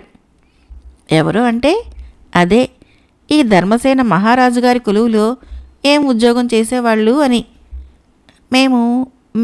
మేము నేర పరిశోధక శాఖకు సంబంధించిన వాళ్ళం. రహస్యంగా నగర సంచారం చేస్తూ మీ బోటి వాళ్ళని వెతికి పట్టుకోవటమే మా ఉద్యోగము అన్నాడు ఆ యువకుడు. ఆ యువకుడు అలా అనగానే గుణశేఖరుడు చిరునవ్వుతో ముందుకు నడిచి పక్కన బల్ల మీద ఉన్న తన కరవాలాన్ని వరరించి దూసి ఆ ఇద్దరు ముందు జొలిపించాడు. వెంటనే ఆ ఇద్దరు భయంతో 2 అడుగులు వెనక్కి వేశారు. రెండవ యువకుడు తెచ్చిపెట్టుకున్న గాంభీర్యాన్ని మర్చిపోయి కెవ్వు నరిచాడు. రత్నగుప్తుడు ఆశ్చర్యంగా ఆ యువకుని చూస్తూ, అరరే, ఆడగొంతుకులా ఉందే ఇంతకు అంటున్న రత్నగుప్తుడి భుజాన్ని ఎడంచేత్తో చరిచి ఆ యువకులిద్దరి దగ్గరికి వెళ్ళి పెట్టుడు మీసాల్ని లాగివేస్తూ, వీళ్ళిద్దరూ ఆడవాళ్లు, మగవేషాలతో వచ్చారు అని పకపక నవ్వసాగాడు గుణశేఖరుడు. మీసాలు పోగానే ఆ ఇద్దరూ తల మీద పాగాలను కూడా తొలగించారు. తుమ్మెద బారుల్లా నెగనెగలాడుతున్న కురులు క్రిందకి జారాయి. ఎవరమ్మా మీరు? ఇలా మగవేషాలు వేసుకుని ఎందుకింత నాటకం ఆడారు అన్నాడు రత్నగుప్తుడు చిరునవ్వుతో మొదటి యువతిని చూస్తూ. ఆ యువతి చిరునవ్వుతో తలదించుకుంటూ, మేము ఆడవాళ్ళమని మొట్టమొదటే గ్రహించిన మీ మంత్రిపుత్రులే చెప్పగలరు మేమెవరమో, ఎందుకు వచ్చుంటామో అంటూ రెండవ యువతి చేయి పట్టుకొని లోపలికి పదహేమ్మా అని చొరవగా లోపలికి వచ్చింది. మీరెవరో నాకు తెలుసు, ఎందుకు వచ్చింది మీరే చెప్పాలి. దయచేసి అలా కూర్చోండి మంత్రికుమారి అన్నాడు గుణశేఖరుడు సాదరంగా ఆ యువతితో.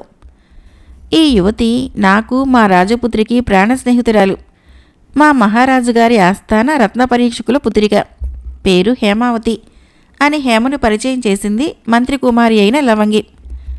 హేమావతి గుణశేఖరుడికి రత్నగుప్తుడికి నమస్కరించగానే ఆ ఇద్దరు కూడా ఆ యువతికి నమస్కరించారు. ఆ తర్వాత గుణశేఖరుడు రత్నగుప్తుడు పాన్పు మీద కూర్చోగానే లవంగి హేమావతి ఎదురుగా ఉన్న పీఠాల మీద కూర్చున్నారు. మీ రాకుమారి గారు పూనిన పురుషద్వేష వ్రతానికి కారణం తెలుసుకున్నాడు మా రాజశేఖరుడు. ఇక మీదట జరగబోయే కార్యక్రమానికి పథకం కూడా వేసి ఉంచాను. మీ సహకారానికి చాలా కృతజ్ఞతలు అన్నాడు గుణశేఖరుడు లవంగిని చూస్తూ. ఈ విషయము మీకు ఇంతలోనే ఎలా తెలిసింది? రాజశేఖరుల వారు అంతఃపురం విడిచిపెట్టి బయటికి వచ్చే అవకాశమే లేదే అంది లవంగి విస్తుపోతూ. అక్కడి విశేషాలు మాకు తెలియటానికి రాజశేఖరుడు బయటికి వచ్చి మాకు చెప్పవలసిన అవసరం లేకుండానే మేము కొన్ని ఏర్పాట్లు చేసుకున్నాము. ఆ ప్రకారము ప్రతిదినము సాయంత్రము నేను రత్నగుప్తుడు అంతఃపుర భవనం పక్కగా తిరుగుతూ ఉండేవాళ్ళం. నిన్నటి దినము రాజశేఖరుడు ఈ ఉత్తరం ఉండచేసి మా దగ్గరకు విసిరాడు అని గుణశేఖరుడు బల్ల మీద ఉన్న ఒక ఉత్తరాన్ని లవంగికి ఇచ్చాడు. హేమావతి లవంగి ఆ ఉత్తరాన్ని ఇలా చదువుకోసాగారు. ప్రియమిత్రుడు గుణశేఖరుడికి, నువ్వు నన్ను అంతఃపురంలో ఆడవేషంలో ఉంచిపోయినప్పటి నుంచి ఈ దినం దాకా భువనమోహిని రహస్యం తెలుసుకునే అవకాశం లభించలేదు. నా వ్యవహారం పసికట్టిన మంత్రి కుమార్తె అయిన లవంగి, ఆస్థాన రత్న పరీక్షకుడు పుత్రిక అయిన హేమావతి నన్ను నిలదీసి ప్రశ్నించారు. ఆ యువతీమణులకు నేను నా వృత్తాంతము దాచకుండా వివరించిన తర్వాత వారిద్దరూ సంతోషించి నన్ను తమ సోదరుడిగా భావించి భువనమోహిని విషయంలో తమ తోడ్పాటు అందజేస్తామని వాగ్దానం చేశారు. ఆ ప్రకారమే చేశారు కూడా. మన పథకము జయప్రదంగా పారింది. రేపటి దినము నువ్వు మన రత్నగుప్తుడు రాజు మంత్రి వేషాలతో వచ్చి నన్ను ఇక్కడి నుంచి తీసుకువెళ్ళవలసిందిగా కోరుతున్నాను. అలా కాకుండా నా అంతటగా నేను వస్తే లేనిపోని అనుమానాలు తగులుతాయి. పోతే ఆ మంత్రి కుమారిని హేమావతిని నా చెల్లెలుగా ప్రేమిస్తున్నాను. ఆ ఇద్దరు యువతులు సౌజన్యవంతులు, సౌశీల్యవంతులు కాబట్టి వాళ్ళ విషయమై నేను చొరవ చేసుకుని ఓ నిర్ణయానికి వచ్చాను. లవంగిని నీకు అనుకూలవతి అయిన ఇల్లాలిగాను, హేమావతిని రత్నగుప్తుడికి తగిన అర్ధాంగిగాను భగవంతుడు సంకల్పించడం వలనే మనమందరము ఒకరి మీద ఒకరము ఆత్మీయతను పెంచుకున్నాం. ఆ విషయమై నా సోదరీమణులకు నేను చెబుతాను. మీరు కూడా నా మాట కాదనరనే నమ్మకంతో ఉన్నాను. మిత్రుడు రాజశేఖరుడు. ఆ ఉత్తరం పూర్తిగా చదువుకోగానే లవంగి హేమావతుల పెదవుల మీద చిరునవ్వు మెరిసింది.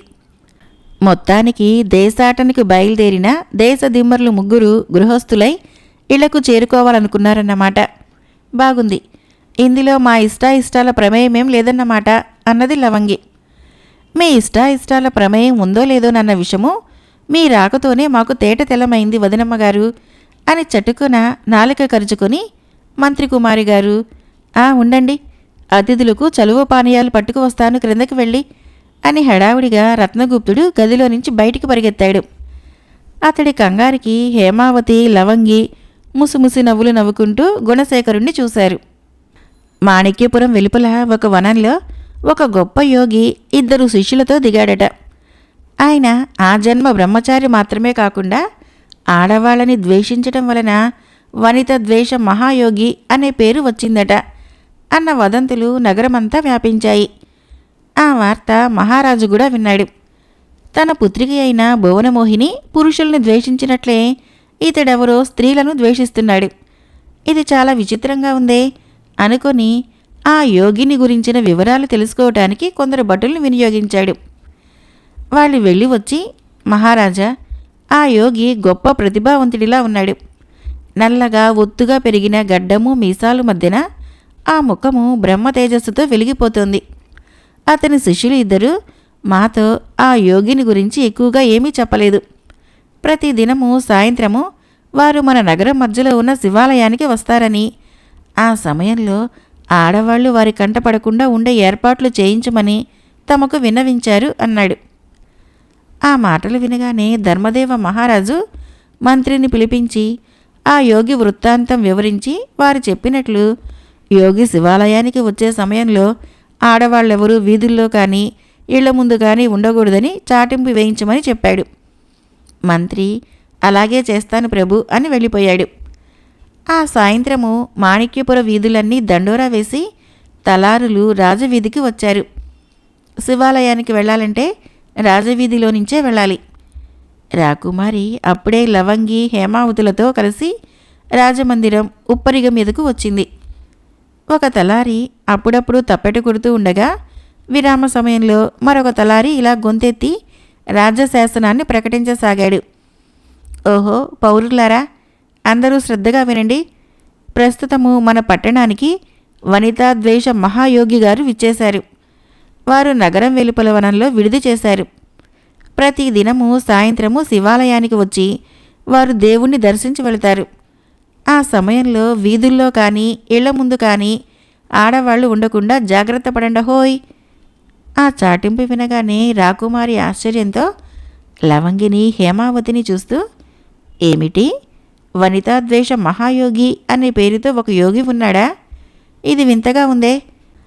అతగాడు ఆడవాళ్ళని చూడకూడదని నియమం పెట్టుకున్నాడా అంది. లవంగి ముసిముసి నవ్వులతో రాకుమారిని చూస్తూ, యువరాణి, ఇందులో వింతేముంది? మీరు ఒకానొక కారణం వలన పురుషులను ద్వేషిస్తూ వారిని చూడకూడదని నియమం పెట్టుకున్నారు. చాటింపు వినటానికి వచ్చినప్పుడు కూడా ముఖానికి తెర అడ్డంగా కట్టుకున్నారు కదా. అలాగే ఆ యోగి జీవితంలో కూడా ఏదో ప్రబలమైన కారణం ఏర్పడి ఇలా స్త్రీ ద్వేషం కలిగి ఉంటుంది అన్నది. భువనమోహిని లవంగి మాటలకు బదులు చెప్పకుండా మౌనంగా ఏదో ఆలోచిస్తూ ఉండిపోయింది. భువనమోహిని వనవిహారానికి వెళ్ళేటప్పుడు పురుషులు, వనితా ద్వేషయోగి శివాలయానికి వచ్చేటప్పుడు స్త్రీలు దాగి ఉండవలసిన పరిస్థితి ఏర్పడటంతో మాణిక్యపుర ప్రజలు నానా ఇబ్బందులు పడవలసి వచ్చింది. అది రాను రాను పురజనులకు పెద్ద బెడదగా పరిణమించింది. చివరికొకనాడు ప్రజలు కొందరు రాజసభకు వెళ్ళి ఆ విషయమై మొరపెట్టుకున్నారు. రాజు మంత్రితో ఆలోచించి, మేము ఆ యోగిని సందర్శించి దీనికి పరిష్కారమేమిటో వారినే సెలవియ్యమని అడుగుతాము. తపశ్శక్తి సంపన్నులైన మహానుభావుల పట్ల మనం తొందరపడకూడదు. త్వరలోనే మీ ఇబ్బంది తొలగిపోయేటట్లు చూస్తాను అని పౌరులకు హామీ ఇచ్చాడు. ఆ తర్వాత ధర్మదేవ మహారాజు మంత్రిని వెంటబెట్టుకుని మిత పరివారంతో కలిసి వనితా ద్వేష యోగి ఉన్న వనానికి వెళ్ళాడు. ఆ యోగి శిష్యులిద్దరూ మహారాజుని, మంత్రిని గౌరవించి తమ గురువు దగ్గరకు తీసుకుని వెళ్లారు. యోగిని చూడగానే రాజు, మంత్రి సాష్టాంగ నమస్కారాలు చేశారు. యోగి దీవించాడు. అనంతరము మహారాజు ఆజ్ఞ ప్రకారము మంత్రి యోగిని చూస్తూ, స్వామి, తమరు మా నగరానికి విచ్చేసి మమ్మల్ని పావనం చేసినందుకు మేము ధన్యులమే. కానీ ప్రతిదినము సాయంత్రము మీ కార్యక్రమం వలన మా ప్రజలకు చాలా ఇబ్బంది కలుగుతున్నది. మీరు ఆడవాళ్లపైన అంతటి ద్వేషం వహించడానికి కారణమేమిటో చెప్పండి. అది విన్న తర్వాత మనం ప్రజలకు ఇబ్బంది లేకుండా కొన్ని ఏర్పాట్లు చేసుకుందాము అన్నాడు. యోగి కొన్ని క్షణాలు ఏదో ఆలోచించి, మంత్రివర్య, మా వ్రతానికి కారణం విన్న తర్వాత మీరంతా వాస్తవం తెలుసుకుని నేను అనుసరించిన పద్ధతే మంచిది అని అనుకుంటారు. అయితే ఇది నా పూర్వజన్మకు సంబంధించిన విషయం. దీనిని మీ నగరవాసులందరికీ కూడా తెలియచేయటం మంచిదని నా అభిప్రాయం. ఎందుకంటే నా వ్రతం వల్ల ముఖ్యంగా బాధపడేది వారే కదా. కాబట్టి రేపటి దినము శివాలయం దగ్గరకు వచ్చినప్పుడు మీ పట్టణంలోని వారందరినీ అక్కడికి రప్పించి మీరు కూడా సపరివారంగా మీ ప్రభువులతో కలిసి రండి. నేను ఆడవాళ్ళని చూడను కాబట్టి ఆడవాళ్ళు నా కంట పడకుండా ఏర్పాట్లు చేయండి. నేను చెప్పబోయే విషయము ఆడవాళ్ళు కూడా వినాలనుకుంటే వారికందరికీ మరుగుగా ఏర్పాటు చేయండి.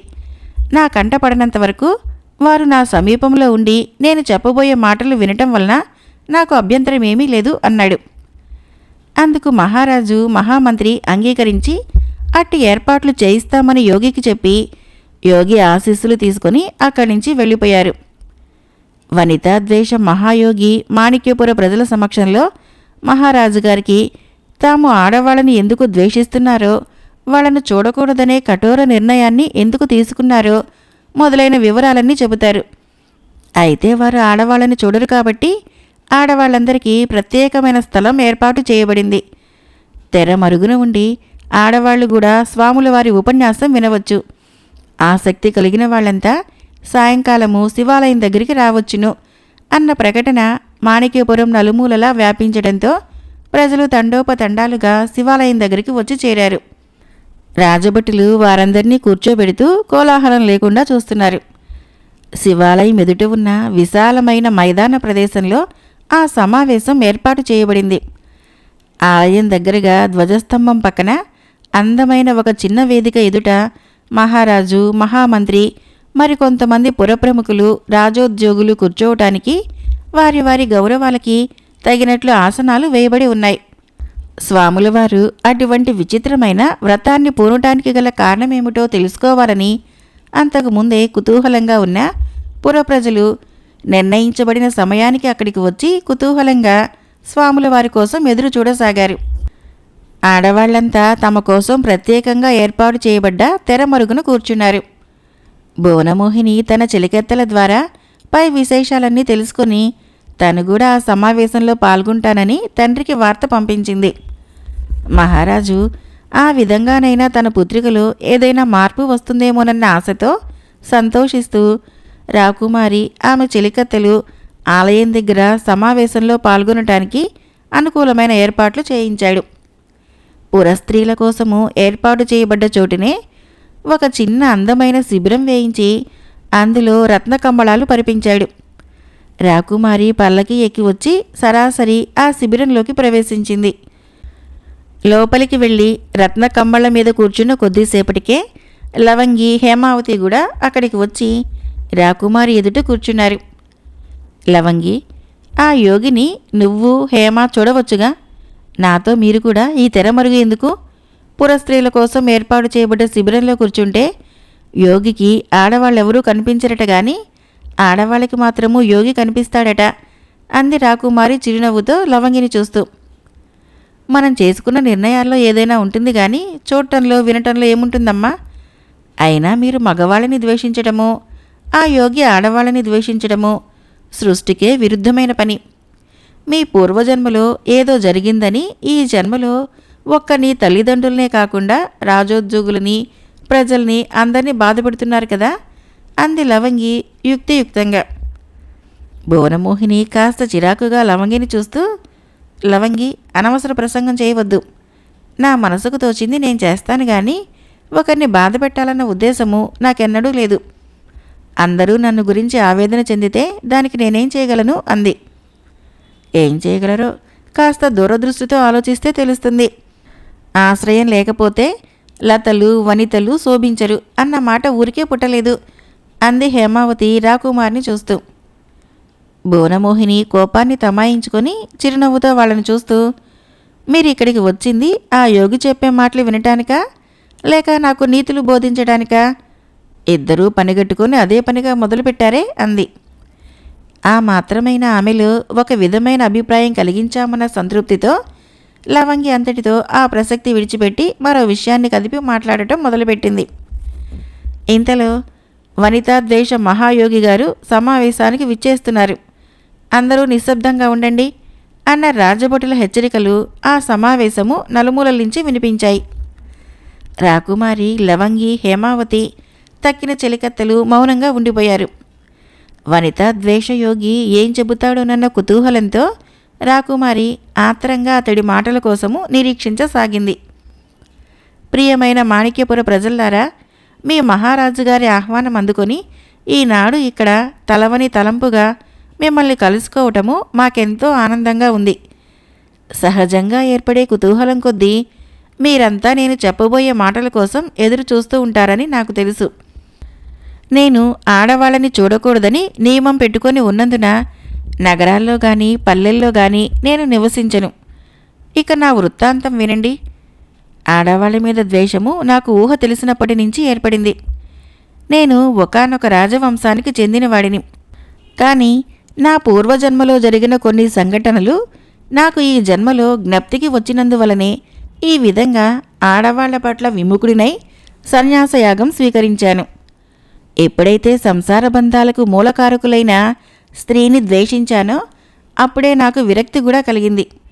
మా దేశంలో ఉండే నా తల్లిదండ్రులు, మా మంత్రి మొదలైన వారంతా నన్ను మళ్ళీ ఆ నరకకూపంలోకి లాగివేయటానికి ప్రయత్నిస్తారేమోనన్న భయంతో నేను ఇలా చాలా దూరదేశానికి వచ్చాను. పోతే నేను ఆడవాళ్ళని ద్వేషించటానికి అసలు కథ నా పూర్వజన్మ కథ. దానిని వింటే మీ మనస్సులో నా మీద విచిత్ర భావం తొలగిపోతుంది. వినండి. పూర్వజన్మలో నేనొక చిలుకను. పంపా నదీ తీరంలో ఉన్న ఒక మర్రి చెట్టు మీద ఎన్నో రకాల పక్షి జాతులతో పాటు నేను కూడా ఒక కొమ్మ మీద గూడు కట్టుకొని నా భార్యతో కాపురం చేస్తూ ఉండేవాడిని. ఈ జన్మలో నేను దాంపత్య జీవితాలకు సంబంధించిన కొన్ని మాటలని పూర్వపు రోజుల్లో వింటుండేవాడిని. చాలా అన్యోన్యంగా ఉండే దంపతులను చూస్తే ఎవరైనా ఆహా చిలకా గోరింకల్లా ఉన్నారు అనటం కద్దు. మొదట్లో మా ఇద్దరి దాంపత్యం కూడా అలాగే ఉండేది. కానీ క్రమక్రమంగా నా భార్యకు దుర్బుద్ధి ఏర్పడి అడ్డమైన చిలకలతో విచ్చలవిడిగా తిరగటం మొదలుపెట్టింది. చివరికి భయం లేకుండా నా గూటికే మగ చిలుకల్ని తెచ్చుకొని స్వైర విహారం మొదలుపెట్టింది. అయినా దాని దుర్బుద్ధిని సహిస్తూ కొంతకాలం ఓపిక పట్టాను. ఎలా కలిగితేనేం మాకు కొన్ని పిల్లలు కలిగాయి. ఆ చిన్నారి పిల్లల్ని చూసుకుంటూ నా భార్య దుష్ప్రవర్తనను తాత్కాలికంగా మర్చిపోతూ ఉండేవాడిని. ఇలా కొన్నాళ్లు గడిచాక ఒక వర్షాకాలంలో పంపా నదికి వరద వచ్చింది. నదికి ఇరువైపులా ఉన్న గట్లని ఎగదన్నుకుంటూ నీరు ఉధృతంగా పారటం మొదలుపెట్టేసరికి గట్టు మీద చెట్లన్నీ కూకటి వేళ్లతో సహా పెళ్లగిలిపోయి ప్రవాహంలో కొట్టుకుపోసాగాయి.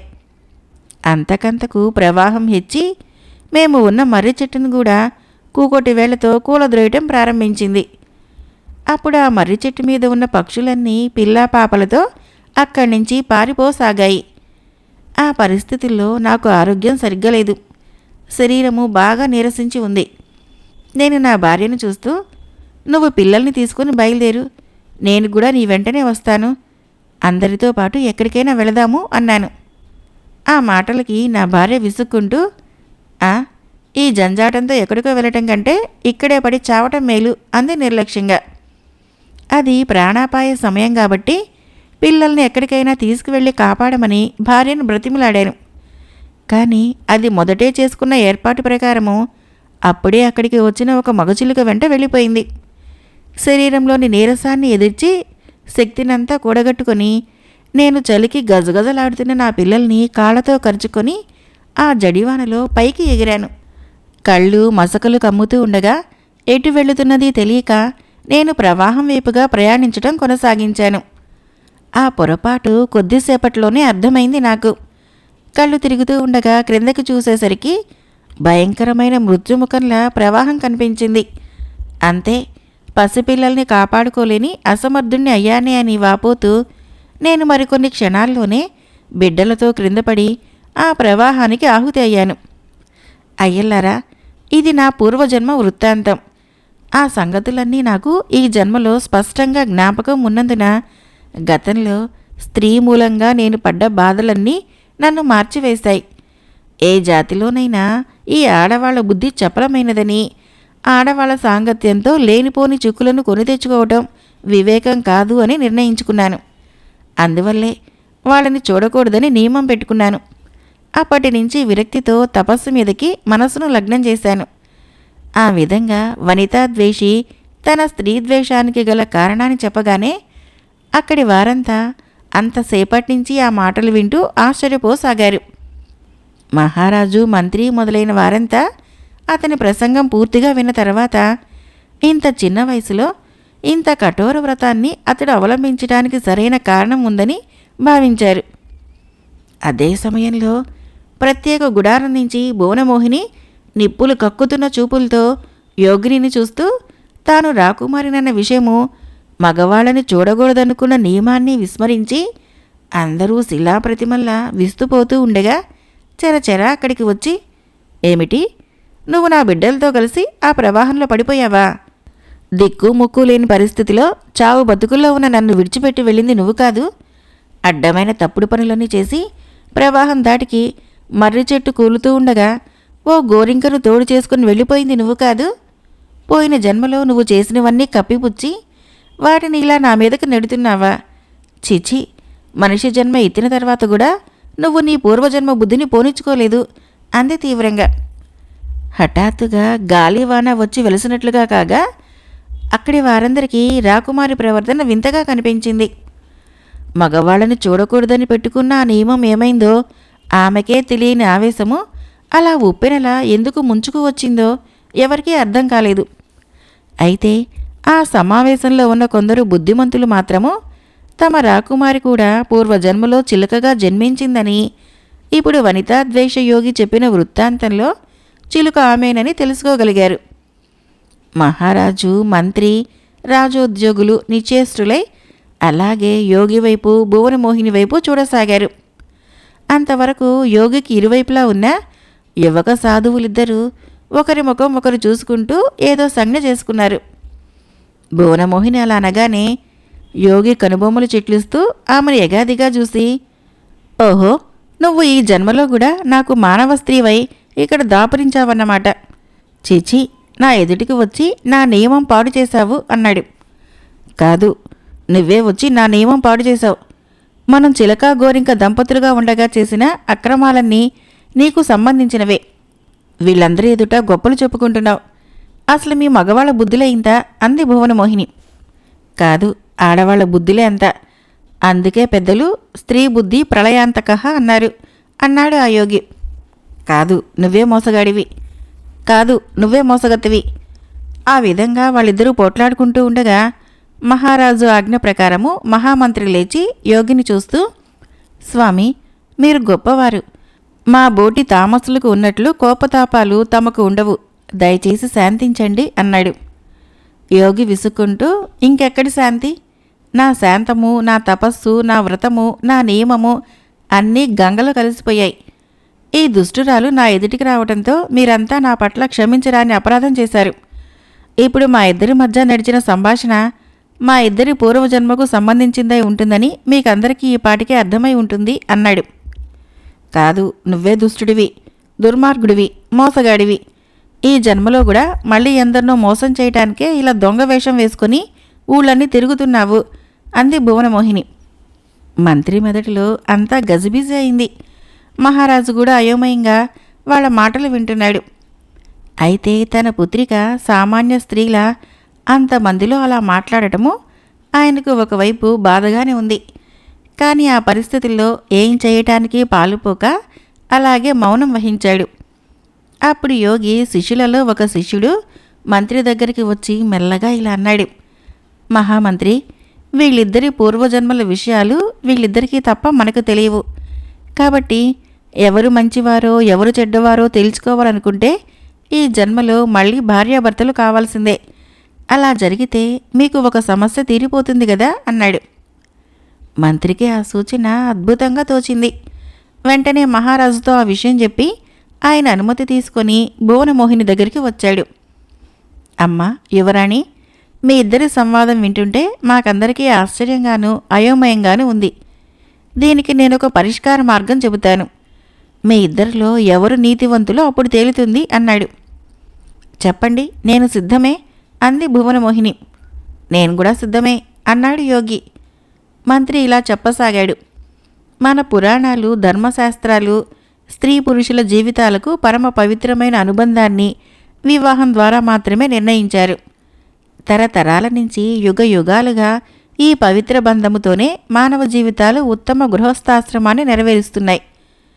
భార్యకు భర్త రక్షకుడుగా మాత్రమే కాకుండా ఆలన లాలన చూసుకునే ప్రేమమూర్తి కూడా కావటం చాలా అవసరం. ఇది కొన్ని పక్షి విశేషాలలో కూడా సాధ్యమే. ఉదాహరణకి మీరిద్దరూ ఇప్పుడు చెప్పిన మీ పూర్వజన్మ కథలే నిదర్శనం. పూర్వజన్మలో శ్రీవనిత దేశ మహాయోగులు గారు తన సంసార జీవితంలో ఏ పొరపాటు చేయలేదని చెప్పారు. అయితే మా రాకుమారి కూడా అలాగే చెప్పారు. ఇది మాకందరికీ ఎంతో ఆశ్చర్యాన్ని కలిగిస్తున్నప్పటికీ ఒక విధమైన పరిష్కార మార్గాన్ని కూడా సూచిస్తున్నది అని అంతవరకు తన ప్రసంగం కొనసాగించి మంత్రి ఓ మారు అక్కడ గుమిగూడిన జనానికేసి చూసి వాళ్ళందరూ చాలా కుతూహలంతో గమనిస్తూ ఉండటం గ్రహించి తల పంకించి మహారాజు వైపు తిరిగాడు. మహారాజు కూడా తన మంత్రి చెబుతూ ఉన్న మాటలు చాలా యుక్తియుక్తంగా ఉన్నాయని భావించినందువలన ముఖంలో సంతృప్తి తాండవిస్తూ ఉండగా తన వైపు తిరిగిన మంత్రిని చూసి, అమాత్యవర్మ, మీరు చెప్పవలసిందేమిటో నిస్సంకోచంగా చెప్పండి అన్నాడు. అందుకు మంత్రి కాస్త తటపటాయిస్తూ, చిత్తం ప్రభు, కానీ ఇంతవరకు నేను చెప్పింది సామాన్యంగా లోకంలో జరిగే విషయాలు. ఇప్పుడు చెప్పవలసి వచ్చేవి మన యువరాణి గారి భవిష్యత్తుకు సంబంధించినవి. అలా చెప్పటానికి నాకు స్వాతంత్ర్యం ఉందా లేదా అని ఆలోచిస్తున్నాను అన్నాడు. మహారాజు చిరునవ్వుతో అతన్ని చూస్తూ, మంత్రివర్య, అలా ఆలోచించకండి, మీకు పూర్తి స్వాతంత్ర్యం ఇస్తున్నాను, నిర్భయంగా చెప్పండి అన్నాడు. ప్రజలు మరింత కుతూహలంతో వింటూ ఉండగా మంత్రి ఇలా చెప్పసాగాడు. మళ్ళీ పూర్వజన్మలోని మీ వివరాలు మీ ఇద్దరికే తప్ప మాకెవరికీ తెలియవు. ఆ జన్మలో మీ చర్యలను చూసిన సాక్షులు లేరు. కాబట్టి ఈ జన్మలో కూడా మీరు దంపతులుగా వ్యవహరిస్తే అప్పుడు తేలుతుంది మీ ఇద్దరిలో ఎవరు నీతివంతులో అన్నాడు. ఆ సమావేశంలో పాల్గొన్న ప్రజలందరూ కూడా హర్షధ్వానాలు చేస్తూ, అవును, మంత్రిగారు చెప్పిందే బాగుంది, మహారాజు గారు కూడా దీనికి అంగీకరించాలి అన్నారు. భువనమోహినిలో స్త్రీత్వము క్రమక్రమంగా మేల్కొనసాగింది. ఊహ వచ్చిన తర్వాత ఆమె మగవాళ్ళని చూడలేదు. పైగా అపూర్వమైన సౌందర్యంతో ఉన్న యోగి ఆమె మనస్సును ఆకర్షించాడు. అదీగాక అతడు పూర్వజన్మలో తన భర్తే. పోనీ మంత్రిగారి మాట ప్రకారం అతన్ని పెళ్లి చేసుకుంటే? ఆ విధంగా ఆలోచిస్తున్న కొద్దీ ఆమెలో యోగి రూపము విశ్వరూపంలా పెరిగిపోసాగింది. పూర్వజన్మలో తాను గోరింకగా ఉన్న రోజుల్లో కష్టాలకు ముందు అనుభవించిన సుఖాలు జ్ఞప్తికి వచ్చాయి. వెంటనే సిగ్గుతో తలవాల్చుకుంటూ, మీ ఇష్టము, నాన్నగారి ఇష్టము అని అప్పుడే తన దగ్గరికి వచ్చిన లవంగితో హేమావతితో కలిసి పల్లకి దగ్గరికి నడిచింది. భువనమోహిని నిర్ణయం విన్న ప్రజలు ఆనందంతో కేరింతలు కొడుతూ ఉండగానే ఆమె పల్లకి ఎక్కి అంతఃపురానికి వెళ్ళిపోయింది. స్వామి, మీరు కూడా రాజవంశానికే చెందినవారు కాబట్టి మా రాజపుత్రుని పెళ్లాడటానికి అంగీకరించండి అన్నాడు మంత్రి యోగిని చూస్తూ. మహామంత్రి, ఈమె పూర్వజన్మలో నా భార్య కదా, మీ మాటను ఎందుకు కాదంటాను? అదీగాక స్త్రీ కంటబడిన తర్వాత నా నియమం కూడా చెడిపోయింది అన్నాడు. మహారాజు ఆనందిస్తూ తన కూతుర్ని ఆ యోగికిచ్చి పెళ్లి చేయబోతున్నట్లు అక్కడే ప్రకటించాడు. ఆ తర్వాత ప్రజలంతా సంతోషంతో ఇళ్లకు వెళ్ళిపోగానే మహారాజు యోగిని శిష్యుల్ని కూడా తన వెంట రాజభవనానికి తీసుకుని వెళ్ళాడు. విడిదిలో ఒక శిష్యుడు మహారాజును చూస్తూ, మహారాజా, మీకు సంతోషం కలిగించే విషయంలో నేను కొన్ని వేషాలు, మోసాలు చేయవలసి వచ్చింది. నేను నిజమైన యోగి శిష్యుని కాదు, విరించిపుర మహామంత్రి కుమారుణ్ణి. నా పేరు గుణశేఖరుడు. నేను నా మిత్రుడైన రాజశేఖరుడు దేశాటనకు బయలుదేరాము అని అంతవరకు యోగి శిష్యుడిగా వ్యవహరించిన గుణశేఖరుడు జరిగిన వృత్తాంతమంతా విపులంగా ధర్మదేవ మహారాజుకు చెప్పి, యోగి వేషంలో ఉన్న మా రాజకుమారుడు గొప్ప అదృష్టవంతుడు కాబట్టి మీ వంటి ధర్మాత్ముడైన మహారాజుకి అల్లుడు కాగలిగాడు అన్నాడు. మహారాజు అంతా విన్నాక అతడి బుద్ధి చాతుర్యానికి మెచ్చుకుంటూ, గుణశేఖర, మంత్రి కుమారుడివైనందుకు నీ మేధాశక్తిని ప్రదర్శించి నీ ప్రభు కుమారుడి కోరికను తీర్చావు. మమ్మల్నందరినీ బాధిస్తున్న నా పుత్రిక వివాహ సమస్యను పరిష్కరించావు. నువ్వు రత్నగుప్తుడు కూడా ఈ శుభ సందర్భంలో గృహస్థులు కావాలన్నది నా అభిప్రాయము అన్నాడు. మాణిక్యపురంలో ప్రజలు తమ తమ ఇళ్లలో పండుగలు జరుపుకున్నట్లు వేడుకలు జరుపుకున్నారు. పురుషులను ద్వేషించే తమ రాకుమారికి వనితలను ద్వేషించే ఒక రాజవంశీయుడైన యువకుడితో వివాహం జరుగుతుందన్న విషయమే వాళ్లకు తెలుసును గాని భువనమోహిని విషయంలో గుణశేఖరుడు పన్నిన తంత్రము ఎవరికీ తెలీదు. విరించీపుర రాజ్యం నుంచి రాజశేఖర గుణశేఖరుల తల్లిదండ్రులు సపరివారంగా మాణిక్యపురానికి వచ్చారు. రత్నగుప్తుడి తల్లిదండ్రులు కూడా వచ్చారు. ధర్మదేవ మహారాజు ఒక శుభముహూర్తంలో రాజశేఖరుడికి భువనమోహినికి, గుణశేఖరుడికి లవంగిని, రత్నగుప్తుడికి హేమావతిని ఇచ్చి వైభవంగా వివాహం జరిపించాడు. భువనమోహిని జానపద నవల సమాప్తం. ఫ్రెండ్స్, నా కథలు నచ్చినట్లయితే మన ఛానల్ని తప్పకుండా సబ్స్క్రైబ్ చేయండి, లైక్ చేయండి, షేర్ చేయండి, కామెంట్ చేయండి. Thank you.